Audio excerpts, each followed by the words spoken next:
আজকে আমার প্রভুর হচ্ছে চাঁচর যাত্রা।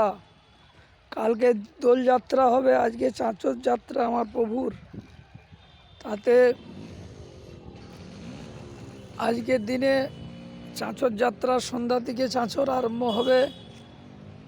ভগবানকে পাওয়া লাগি, ভগবানকে যারা শ্রীকৃষ্ণ ভগবানকে যারা ভালোবাসে, গৌরাঙ্গ মহাপ্রভুকে যারা ভালোবাসে, আমার রাধামোহনকে যারা ভালোবাসে, তাদের যে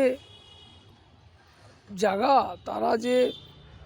তাদের যে ঈশ্বরের প্রতি যে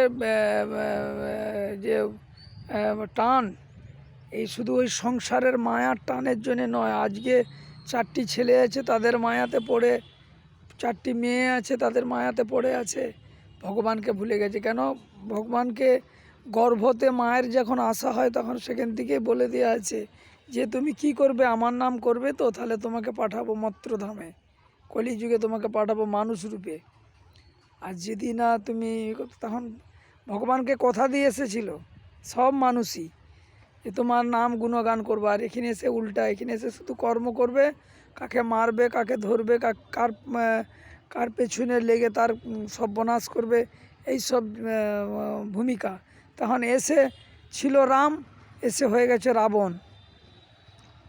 তো তাহলে এই জীবনে এই ছাড়া তো আর কিছু নেই। ভগবানকে পাওয়া লাগে আজকে এই দোলের দিনে, বা কালকে দোলটা হবে, আজকে এই চাঁচরের দিনে সবাই যেন ভালো থাকে, সবাই যেন গোবিন্দের চরণ পায়, গোবিন্দকে পাওয়া লাগি এই আরাধনার মধ্যে থাকাই ভালো। জয় শ্রীকৃষ্ণ, জয় গৌর হরি, জয় গৌর হরি, জয় রাধে শ্যাম। ভালো থাকবে, ভালো থাকবে।